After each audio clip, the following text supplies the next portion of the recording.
আজকে আমাদের রেসিপি হচ্ছে পেপার চিকেন। তার জন্য আমরা নিয়েছি 250 গ্রাম চিকেন, ওটা ম্যারিনেট করে রাখা আছে নুন আর হলুদ দিয়ে। আমরা নিয়েছি 1 টেবিল স্পুন পেঁয়াজ বাটা, 3টে মিডিয়াম সাইজের পেঁয়াজ কুচো করা,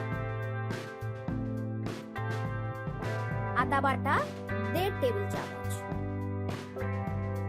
1.5 টেবিল চামচ কালো মরিচ, 100 গ্রাম দই যেটাকে ফেটিয়ে রাখা আছে, 1 টেবিল স্পুন ঘি,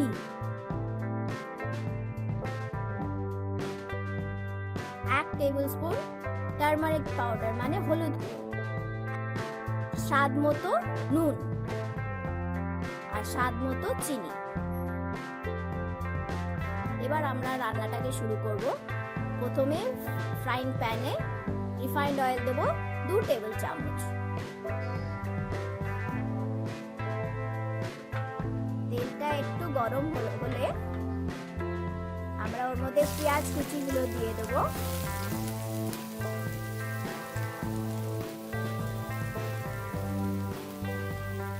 পেঁয়াজ কুচিগুলো একটু নাড়াচাড়া করে নিয়ে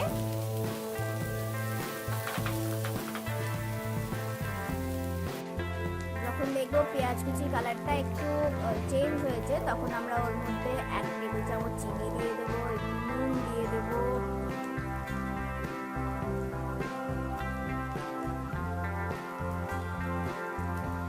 হলুদ গুঁড়ো, পেঁয়াজ বাটা, আদা বাটা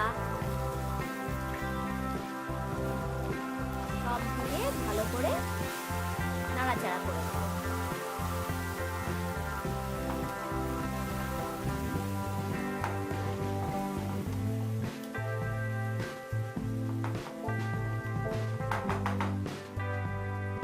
এরপরে 5-6টা কাঁচা লঙ্কা দিয়ে দেব।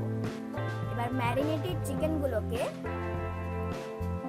দিয়ে দেব, দিয়ে ভালো করে মিশিয়ে দেব, মশলাটার সঙ্গে ভালো করে মিশিয়ে দেব।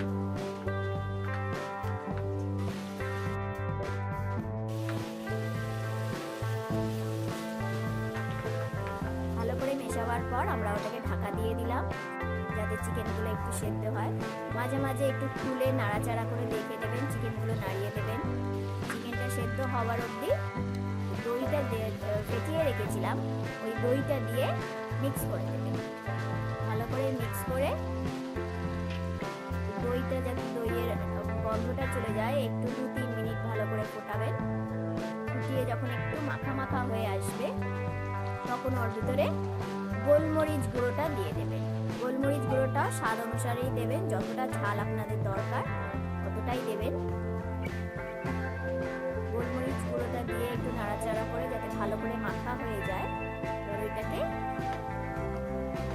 নাড়াচাড়া করার পরে 1 টেবিল স্পুন ঘি দিয়ে, সেটা আপনি বেশিও দিতে পারেন কমও দিতে পারেন আপনার স্বাদ অনুযায়ী, দিয়ে একটু নাড়াচাড়া করে ওটা রেডি হয়ে গেল চিকেনটা। এবার আমরা ওটাকে সার্ভ করতে পারি, ভাতের সঙ্গেও খেতে পারি, রুটির সঙ্গেও খেতে পারি।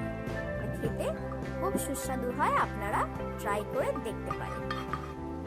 যদি আমার রান্না আপনাদের ভালো লাগে তাহলে আমার চ্যানেলটাকে লাইক আর সাবস্ক্রাইব করে দেবেন প্লিজ।